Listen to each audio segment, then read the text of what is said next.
প্রিয় শিক্ষার্থী বন্ধুরা, আসসালামু আলাইকুম। আমি রাবিয়া বসরি। জিপিকালের নতুন আরেকটি ক্লাসে তোমাদের সকলকেই স্বাগত জানাচ্ছি।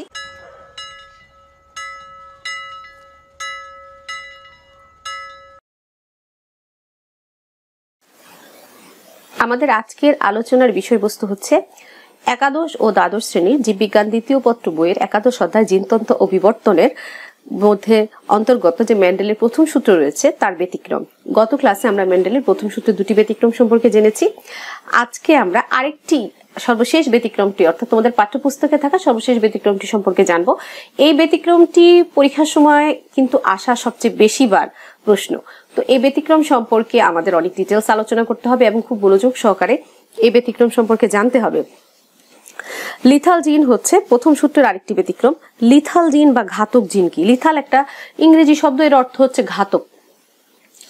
যে সকল জিন হোমোজাইগাস অবস্থায় উপস্থিত থাকলে, এখন এক্ষেত্রে আমি হোমোজাইগাস অবস্থা বলতে কি বুঝায়, অর্থাৎ দুটো জিন যদি একই রকমের অবস্থায় থাকে, অর্থাৎ দুটো জিন এখানে ক্যাপিটাল আর আর রয়েছে, এরকম যদি দুটো জিন ক্যাপিটাল আর আর অথবা স্মল আর আর থাকে, তাহলে সেক্ষেত্রে ক্যাপিটাল আর আর একই রকমের থাকে, তখন সে অবস্থায় থাকার ফলে সংশ্লিষ্ট জীবের মৃত্যু ঘটে। যে সকল জিন হোমোজাইগাস অবস্থায় থাকলে সংশ্লিষ্ট জীবের মৃত্যু ঘটে, সেই সকল জিনকে আমরা বলবো লিথাল জিন বা ঘাতক জিন। অর্থাৎ এগুলো থাকলে যদি ওই জীবের মৃত্যু ঘটে যায়, তাহলে আমরা সেই জিনটাকে বলবো, অর্থাৎ যে জিনের উপস্থিতিতে জীবের মৃত্যু ঘটছে সেই জিনটাকে আমরা বলবো লিথাল জিন বা ঘাতক জিন। এটি প্রকট বা প্রচ্ছন্ন উভয় অবস্থায় থাকে। এর কারণে মেন্ডেলের 3:1 অনুপাতের পরিবর্তে, অর্থাৎ আমরা জানি মেন্ডেলের সূত্র অনুযায়ী 3:1 হওয়ার কথা ছিল প্রথম সূত্র অনুযায়ী, কিন্তু এখানে অনুপাত হয়ে যায় 2:1। অর্থাৎ এখানে 3:1 মানে টোটাল 4টি, এখানে 2:1 মানে টোটাল 3টি। অর্থাৎ একটি জীব মৃত হয়, অর্থাৎ মারা যায়, মৃত অবস্থায় থাকে তাই মারা যায়, তাই এখানে অনুপাতটা হয় একেবারেই ব্যতিক্রম। তো এটা আমরা বলছি যে লিথাল জিন জীবের ভিতরে প্রকট অবস্থায় থাকতে পারে, আবার প্রচ্ছন্ন অবস্থায় থাকতে পারে। যে অবস্থায় থাকুক না কেন, যদি সেটা হোমোজাইগাস হয়ে যায়, অর্থাৎ একই রকম হয়, দুটো জিন পিতা এবং মাতা থেকে প্রাপ্ত দুটো জিনই লিথাল হয়ে যায়, তখন কি হবে? তখন জীবটি মারা যাবে। অর্থাৎ কিন্তু একটি জিন লিথাল, আরেকটি জিন স্বাভাবিক জিন, ভালো জিন, তাহলে কিন্তু জীবের মৃত্যু ঘটবে না। কিন্তু দুটোই যদি লিথাল জিন চলে আসে, তখনই কেবলমাত্র জীবের মৃত্যু ঘটবে। এই ক্ষেত্রে আরেকটি প্রশ্ন, লিথাল জিনের মৃত্যু ঘটানোর কারণ কি? অর্থাৎ লিথাল জিন কিভাবে মৃত্যু ঘটায়? কোন জিনের বংশগত বৈশিষ্ট্যের আকস্মিক ও স্থায়ী পরিবর্তন ঘটার পর, এই যে আকস্মিক বা স্থায়ী পরিবর্তন, এটা কি? এটাকেই বলা হয় মিউটেশন, অর্থাৎ পরিবর্তন, বিশেষ ধরনের পরিবর্তন। কোন জিনের বংশগত বৈশিষ্ট্যের যদি আকস্মিক ও স্থায়ী পরিবর্তন ঘটে, হঠাৎ করে পরিবর্তন হয় এবং ওই পরিবর্তনটা স্থায়ী হয়ে যায়, অর্থাৎ ওই বংশধরে থেকেই যায়, তখন সংশ্লেষিত, অর্থাৎ এই পরিবর্তন ঘটার পর ঘটার জন্য সংশ্লেষিত যে প্রোটিন বা এনজাইম যদি নিষ্ক্রিয় হয়, অর্থাৎ এই পরিবর্তন ঘটে গেছে, কিন্তু যে পরিবর্তনটা হলো তার জন্য যে প্রোটিন এবং এনজাইম দায়ী, সেই এনজাইমটা যদি নিষ্ক্রিয় হয়ে যায়, অর্থাৎ কোনো কাজই করতে না পারে, তখন উক্ত প্রোটিন বা এনজাইমের যদি এমন হয়, উক্ত প্রোটিন বা এনজাইমের শারীরবৃত্তীয় গুরুত্ব জীবন ধারণের জন্য যদি অপরিহার্য হয়, অর্থাৎ ওই এনজাইমের শারীরবৃত্তীয় যে গুরুত্ব, অর্থাৎ ওই এনজাইমটা না থাকলে জীবন ধারণটাই অস্বাভাবিক হয়ে পড়বে বা অসম্ভব হয়ে পড়বে, যদি এমন হয়, জীবন ধারণটাই এমন হয়, তখন কি হবে? ওই জিনের হোমোজাইগাস অবস্থায় সংশ্লিষ্ট জীবের মৃত্যু ঘটবে। কারণ অন্য যে এনজাইম রয়েছে, যে এনজাইমটা জীবন ধারণের জন্য অপরিহার্য, সেই এনজাইমটা যখন নিশ্চিত হবে না, তখন আপনা থেকেই জীবের মৃত্যু ঘটবে। তো লিথাল জিন প্রকট হলে হোমোজাইগাস অথবা হেটারোজাইগাস যে কোনো অবস্থায় জীবের মৃত্যু হতে পারে, যদি লিথাল জিনটা প্রকট হয়ে যায়। আর লিথাল জিন যদি প্রচ্ছন্ন হয়, তাহলে হোমোজাইগাস অবস্থায় সাধারণত মৃত্যু ঘটে। এখন আমরা আরেকবার বুঝে নেই, কোন জিনের বংশগত বৈশিষ্ট্যে যদি আকস্মিক হঠাৎ কোনো পরিবর্তন হয়, আর পরিবর্তন ঘটার পরে সংশ্লেষিত প্রোটিন বা এনজাইম, অর্থাৎ এই পরিবর্তনের সময় যে প্রোটিন এবং এনজাইম ছিল সেটা যদি নিষ্ক্রিয় হয়ে পড়ে, অর্থাৎ কোনো কাজ না করে, আর এই প্রোটিন বা এনজাইম যদি কাজ করছে না, কিন্তু এই এনজাইমটাই বেঁচে থাকার জন্য, শারীরবৃত্তীয় বা জীবন ধারণের জন্য, শারীরবৃত্তীয় গঠনের জন্য অপরিহার্য, অর্থাৎ এটা ছাড়া যদি নাই চলে, অর্থাৎ এটা বাধ্যতামূলক যদি থেকে থাকে, তখন হবে কি? ওই জিনের অবস্থায়, ওই জিন যদি হোমোজাইগাস অবস্থায় থাকে, তখন ওই জিনের হোমোজাইগাস অবস্থায় থাকার কারণে সংশ্লিষ্ট জীবের মৃত্যু ঘটবে। এটাই হচ্ছে কারণ।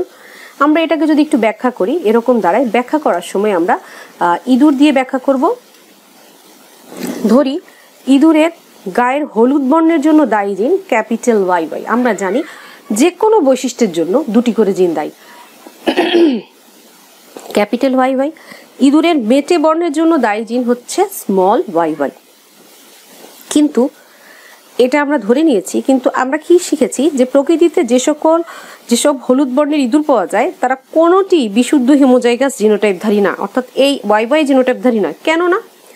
আমরা প্রকৃতিতে যে কয়েকটি যে হলুদ বর্ণের ইঁদুর পাবো এই লিথাল জিন দ্বারা তৈরি, তাদের ভিতরে আমরা দেখব কি যে কোনো জীবের মধ্যেই জিনোটাইপ ক্যাপিটাল ওয়াই ওয়াই অর্থাৎ বিশুদ্ধ হোমোজাইগাস হবে না। কারণ হচ্ছে ওয়াই জিন হোমোজাইগাস অবস্থায় লিথাল জিন হিসেবে কাজ করে। এই ওয়াই জিনটা যখন হোমোজাইগাস অবস্থায় থাকে অর্থাৎ দুটি জিন একই রকম থাকে, একসাথে থাকে, তখন তার লিথাল জিন হিসেবে কাজ করে। তো লিথাল জিন হিসেবে কাজ করলে কি হবে? আমরা জানি যে লিথাল জিন হিসেবে কাজ করলে জীবটি মারা যাবে। তো এই জীবটি যদি ভ্রূণ অবস্থাতেই মারা যায় তাহলে প্রকৃতিতে আমরা কিভাবে ওয়াই ওয়াই বা হোমোজাইগাস এই বিশুদ্ধ হোমোজাইগাস বা ওয়াই ওয়াই জিনোটাইপধারী জীব পাবো? কারণ আমরা বলছি এই কথা যে যদি হোমোজাইগাস অবস্থায় থাকে আর ওয়াই জিনটা যেহেতু হোমোজাইগাস অবস্থায় লিথাল, তাহলে দুটো যদি লিথাল হয়ে যায় তাহলে তো ওই জীবটা মারা যাবে। তো মারা গেলে ভ্রূণ অবস্থাতেই মারা যাবে, একেবারে ভ্রূণ অবস্থায় বলতে মাতৃগর্ভে থাকাকালীন অবস্থাতেই মারা যাবে। তো যেহেতু মাতৃগর্ভে থাকাকালীন অবস্থাতেই মারাই যাবে, তাহলে আমরা বলতেই পারছি যেহেতু এটা ওই অবস্থায় মারা যাবে, তাহলে প্রকৃতিতে আমরা কিভাবে জীবিত হোমোজাইগাস ওয়াই ওয়াই জিনধারী ইঁদুর পাবো? তাই আমরা প্রকৃতিতে ওয়াই ওয়াই জিনোটাইপধারী জিনটা পাই না। ইঁদুরের মৃত্যু ঘটে যায় কারণ ভ্রূণ অবস্থাতেই ঘটে যায় ওয়াই ওয়াই জিনোটাইপধারী থাকায়। তাই প্রকৃতিতে যে সকল ইঁদুর, যেসব হলুদ বর্ণের ইঁদুর পাওয়া যায় তারা সবাই হেটারোজাইগাস অর্থাৎ সংকর, অর্থাৎ তার মধ্যে একটি লিথাল জিন থাকে আর একটি থাকে সাধারণ বা স্বাভাবিক জিন। তো এই ওয়াই ওয়াই ওয়াই প্রকৃতির যদি দুই ধরনের জিন থাকে তাহলে সেটাকে আমরা বলি কি? সংকর। তাহলে সংকর জাতের পাওয়া যায়। আমরা এতদিন ধরে যতগুলো মেন্ডেলের সূত্র থেকে শুরু করে ব্যতিক্রম করিয়েছি সবগুলোরই F1 জনু F2 জনু পর্যন্ত গিয়েছি।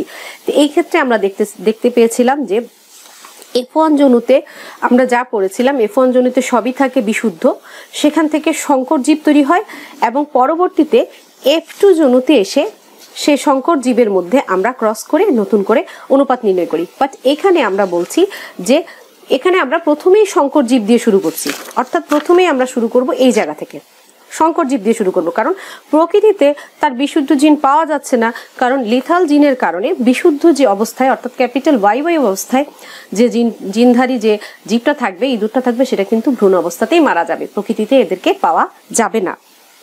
তাই আমরা নতুন করে ধরে নিব হলুদ বর্ণের সংকর ইঁদুরের জন্য দায়ী জিন ক্যাপিটাল ওয়াই স্মল ওয়াই। অর্থাৎ আমরা এই ক্ষেত্রে দ্বিতীয় ধাপে যেটা করতাম, এইটার সাথে যে নতুন করে এখানে এসে ক্রস করতাম, দ্বিতীয় ধাপে সংকর জীবের মধ্যে যে ক্রস করতাম, এটা আমরা এখানে এসে প্রথমেই করে ফেলবো, এটা প্রথমেই করতে হবে।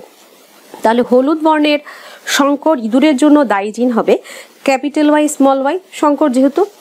তারপরে পিতামাতা আসছে, ফিনোটাইপ হবে সংকর হলুদ ইঁদুর, পিতা সংকর হলুদ ইঁদুর, একটাকে মাথা হিসেবে ধরবো। এদের জিনের গঠন হবে capital Y small Y, capital Y small Y, এবং এদের থেকে যে গ্যামেট সৃষ্টি হবে সেটাও দুই ধরনের হবে, capital Y small Y, capital Y small Y.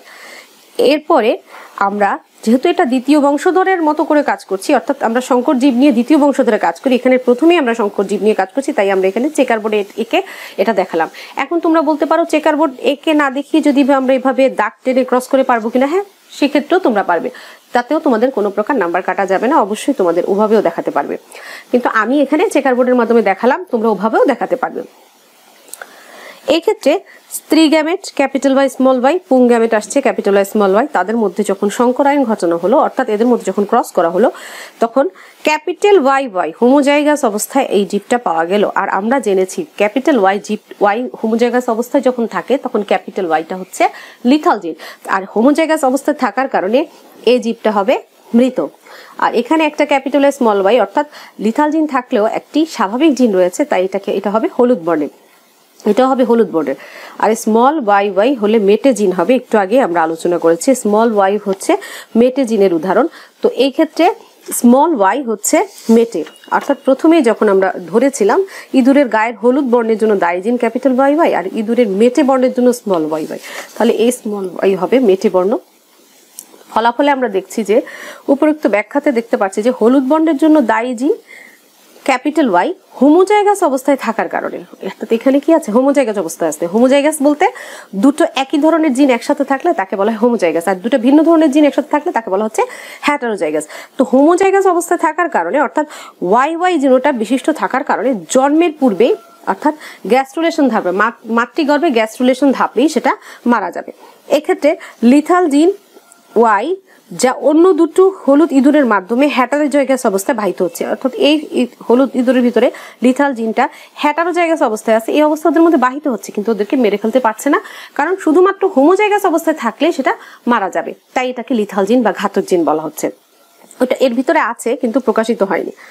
তো জিনোটাইপ বিশিষ্ট থাকার কারণে জন্মের পূর্বে মারা যাচ্ছে, আর এক্ষেত্রে লিথাল জিন ওয়াই যা অন্য দুটি হলুদ ইঁদুরের মাধ্যমে হেটারোজাইগাস অবস্থায় বাহিত হচ্ছে, এবং এদের ফিনোটাইপিক অনুপাত হচ্ছে কি 3:1 পরিবর্তে, অর্থাৎ ম্যান্ডেলের সূত্র অনুসারে অনুপাত হওয়ার কথা ছিল 3:1, সে একের পরিবর্তে এখানে হচ্ছে দুটি থাকছে হলুদ বর্ণের আর একটি হচ্ছে মেটে বর্ণের, তাই 2:1 হচ্ছে, দুটি হলুদ আর একটি মেটে। এক্ষেত্রে যদি তোমরা, আমি লিখিনি, তোমরা যদি পরীক্ষার সময় এরকম আসে যে এই লিথাল জিনের ক্ষেত্রে কত শতাংশ জীব জীবিত থাকবে এবং কত শতাংশ জীব মারা যাবে, তাহলে তোমরা কি বলবে? লিথাল জিনের ক্ষেত্রে 25% জীব মারা যাবে, আর 75%, যেহেতু 3টা বেঁচে আছে তাহলে 75% জীব, কারণ 3টা আর একটা 4টা 100কে ভাগ করলে 4 দিয়ে 25 হয়, তাই সেই ক্ষেত্রে আমরা বলবো 25% জীব মারা যাবে আর 75% জীব জীবিত থাকবে। আর যদি বলা হয় কত শতাংশ জীব হলুদ হবে, কত শতাংশ জীব মেটে বর্ণের হবে, তাহলে 50% জীব হবে হলুদ বর্ণের আর 25% জীব হবে মেটে বর্ণের, আর 25% জীব এক্ষেত্রে মারা যাবে। এই ছিল মেন্ডেলের লিথাল জিনের ব্যাখ্যা। তো তোমাদের যদি এই ক্ষেত্রে বুঝতে কোনো সমস্যা হয়, আমি ডিটেলস বোঝানোর পরেও, তাহলে তোমরা আমাকে কমেন্টস করে জানাতে পারো। তো পরবর্তী ক্লাসে আবার আমরা দ্বিতীয় সূত্রের ব্যতিক্রম নিয়ে দেখা হবে। সেই পর্যন্ত ভালো থাকবে, স্বাস্থ্যবিধি মেনে চলবে। আল্লাহ হাফিজ।